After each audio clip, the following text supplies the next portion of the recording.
Pada episode kali ini, kita akan difokuskan kepada seorang reporter laki-laki bernama Justin Sanderson yang sedang berada di sebuah bandara. Ia terlihat diperiksa secara ketat, begitu juga para penumpang lainnya yang satu pesawat dengan Justin. Sembari menunggu keberangkatan, ia pun melihat hasil karya tulisnya yang sudah terpampang di setiap sudut bandara. Dari situ datanglah satu penumpang lain yang bernama Joe Beaumont. Joe berkata bahwa ia kagum dengan Justin Sanderson serta memutuskan untuk meminta tanda tangan. Dan setelah diberi, Justin pun mengetahui bahwa ia akan berangkat dengan pesawat bernomor 1015. Ya, dari sinilah Justin menemukan suatu kebetulan di mana nomor pesawatnya benar-benar mirip dengan tanggal hari ini, yaitu nomor 1015 sama halnya seperti bulan 10 tanggal 15 atau lebih tepatnya 15 Oktober. Bahkan luar biasa lagi, jadwal penerbangan pun diundur dari pukul 9.30 ke pukul 10.15 malam. Aneh sih, tapi gimana ya? Setelah semua itu, Justin Sanderson pun masih menganggap bahwa segala kesamaan tersebut hanyalah kebetulan belaka. Sayangnya, pada momen ini malah bahaya akan segera dimulai, dimana ketika masuk ke dalam pesawat, Justin melihat seorang ayah yang tidak ingin berpisah tempat duduk dengan keluarganya. Alhasil, Justin pun berbaik hati untuk menukarkan kursi VIP miliknya kepada kepala keluarga itu, yang mana Justin sendiri kedapatan kursi di bagian belakang serta berada cukup dekat dengan tempat duduk dari Joe Beaumont. Ya, pada awalnya semua masih berjalan normal-normal aja dan tidak ada hal yang mengganjal sama sekali. Namun tak lagi setelah Justin iseng memeriksa selipan kursi di depannya serta menemukan sebuah pemutar suara. Nggak main-main, rekaman yang ada di dalamnya pun bukanlah berisi kumpulan lagu, melainkan berisi sebuah podcast berdurasi 30 menit yang berjudul Misteri Tragis dari penerbangan 1015. Anehnya, segala hal yang dibicarakan oleh pembicara di podcast itu benar-benar sesuai dengan apa yang terjadi di dalam pesawat ini.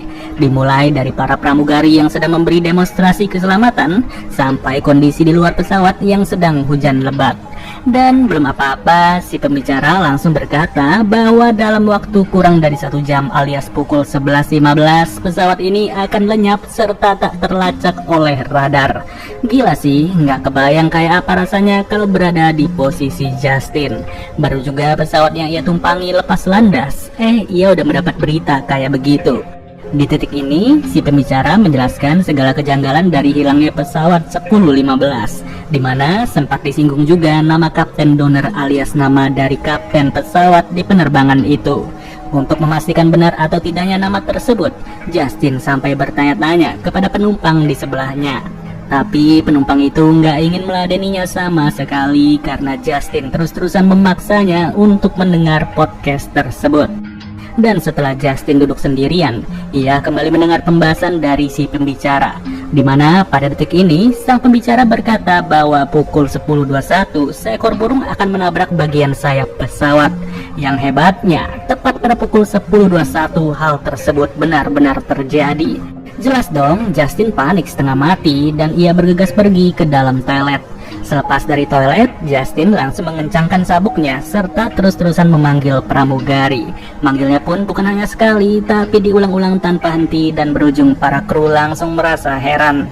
Dan sontak saja, setelah salah satu kru datang, Justin langsung bertanya apakah pesawat ini sempat menabrak seekor burung. Tapi si kru pria nggak tahu apa-apa dan ia menjelaskan bahwa di ketinggian 30.000 kaki tidak akan ada satupun burung yang terbang. Ya, apa boleh buat, penjelasan itu tidak benar-benar menenangkan Justin. Namun tak lama, Joe sengaja pindah ke belakang Justin. Ia berkata bahwa memang benar seekor burung barulah menabrak pesawat tersebut. Joe turut tahu akan hal itu karena ia sendiri merupakan mantan pilot serta sering merasakan gangguan burung jika berada di ketinggian 30.000 kaki. Setelah itu, Justin pun kembali melanjutkan pembahasan dari sang pembicara, di mana si pembicara berkata bahwa sebelum pesawat menghilang pada pukul 11.15, kapten pesawat sempat mengatakan suatu kalimat, yakni "Selamat malam kota New York". Nggak cukup sampai di situ, di podcast tersebut segala kejanggalan pun sempat dikaitkan dengan hilangnya pesawat 1015. Beberapa faktor seperti kelalaian pilot, kerusakan mesin, ataupun faktor-faktor pengganggu yang membuat komunikasi di pesawat bermasalah. Ya, dari situlah Justin pun tak segan-segan untuk menegur penumpang VIP yang sedang sibuk memainkan sebuah gadget. Tapi kedua sultan tersebut berkata bahwa mereka sudah mengaktifkan mode pesawat serta hanya menonton video offline. Alhasil, keberadaan Justin pun dirasa cukup mengganggu oleh para kru pesawat serta berujung ia harus diusir lagi ke kursinya. Berlanjut pada pembahasan di podcast, si pembicara menyebut keberadaan seorang mafia Rusia bernama Igor Orlov. Igor disebut-sebut membawa seorang pengawal demi terhindar dari salah seorang polisi udara di pesawat itu. Dan demi memastikan apakah Igor merupakan seorang teroris, Justin pun segera menemui si pramugari serta menyuruhnya untuk memeriksa identitas dari kedua pria Rusia. Namun si pramugari nggak mau percaya sama sekali serta mengabaikan Justin selayaknya anak kecil. Ya, apa boleh buat, dengan begitu Justin pun terpaksa bertindak seorang diri. Ia berusaha mengobrak-ngabrik isi tas dari kedua pria Rusia yang berujung salah satu tas harus terjatuh. Disinilah kericuan mulai terjadi dan Justin terus-terusan dituduh sebagai haters dari kedua pria itu.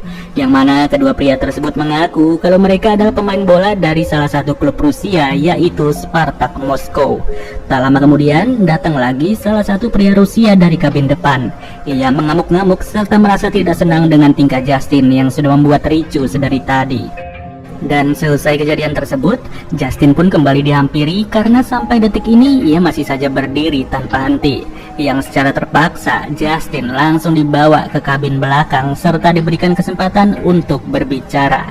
Dalam posisi itulah, Justin memberitahu bahwa pada pukul 11.15, Kapten Donner akan mengucapkan selamat malam kota New York, di mana kalimat itu akan menjadi kalimat terakhir sebelum pesawat ini menghilang dari radar. Dan oleh karenanya, sang kapten pun dilarang untuk mengucap kalimat tersebut. Namun, ocehan Justin tidak berujung apa-apa setelah tangannya dikunci begitu saja. Yang ternyata keberadaan polisi udara benar-benar ada di dalam pesawat tersebut. Dengan waktu yang sudah menunjukkan pukul 11.10, Justin pun terpaksa untuk mendengarkan lagi isi pembicaraan dari podcast Misterius. Dikatakan dengan jelas bahwa pada waktu yang tersisa ini, para awak dan penumpang sama sekali tidak sadar dengan apa yang terjadi selanjutnya. Oke guys, di sini gue minta kalian untuk mengingat kalimat itu ya, yaitu para awak dan penumpang sama sekali tidak sadar dengan apa yang terjadi selanjutnya. Dimana setelah kalimat itu, Justin pun mulai dihampiri oleh Joe Beaumont. Joe berkata bahwa ia percaya dengan perkataan Justin sedari tadi. Itu semua dilandaskan dengan kehidupannya sebagai mantan pilot dan segala hal sangat mungkin terjadi di dalam pesawat. Alhasil, dengan 2 menit tersisa, Justin pun menyarankan Joe untuk mengambil alih serta mendaratkan pesawat di tempat terdekat. Tapi sayangnya, Joe nggak tahu sama sekali kode akses dari pintu sang kapten agar ia bisa menyelinap ke ruangan itu. Ya, dalam kondisi inilah secara yakin Justin pun langsung menyebut angka 10.15, di mana angka itu selalu muncul sedari awal keberangkatannya. Lalu setelah mendapatkan kode tersebut, Joe pun langsung membuat rencana. Ia akan menurunkan tekanan kabin di pesawat demi membuat penumpang pingsan serta menghindari mereka dari kepanikan. Maka dari itu, Justin diberikan sebuah oksigen khusus karena nantinya masker darurat yang turun tidak benar-benar terisi oleh oksigen. Dan dengan sisa waktu 1 menit lagi, aksinya Joe pun langsung dimulai. Setelah dicoba, ternyata memang benar passwordnya adalah 10.15. Yang terlihat jelas, pilot beserta kopilot sengaja dihajar oleh Joe. Ya, sampai sini sih masih sesuai rencana ya, dimana para penumpang beserta para kru langsung dibuat pingsan setelah tekanan kabin sengaja diturunkan. Dan pada momen tersebutlah, hanya seorang Justin Sanderson yang sadar di dalam pesawat itu bersama Joe. Namun sayang sekali, pada titik ini Justin harus dibikin kaget bahwa ternyata Joe merupakan seorang teroris. Yang pada akhirnya, pada pukul 11.15, Joe akan menjatuhkan pesawat tersebut secara sengaja dengan kalimat penutup yaitu "Selamat malam kota New York". Alhasil, pesawat 10.15 pun harus terjatuh, di mana ternyata Justin masihlah hidup. Bahkan pada kesempatan tersebut ia masih menyempatkan diri untuk mendengar penutup dari podcast Misterius. Yang anehnya, podcast itu mengatakan bahwa seluruh penumpang ditemukan selamat dan hanya terdapat 2 orang yang meninggal, yaitu Justin Sanderson dan Joe Beaumont. Di sini tentu kalian bertanya-tanya kan guys, kenapa Justin dikatakan meninggal padahal dia masih hidup? Nah, pada titik inilah terkuak sudah detik-detik dari meninggalnya Justin. Memang sih, Justin berhasil selamat dari jatuhnya pesawat 1015. Tapi, ia nggak akan selamat dari keroyokan para penumpang beserta kru yang sudah menahan kesal dengan perilakunya sedari awal. Dan oleh karena itulah, podcast itu ditutup dengan meninggalnya Justin sedangkan para penumpang lain berhasil selamat.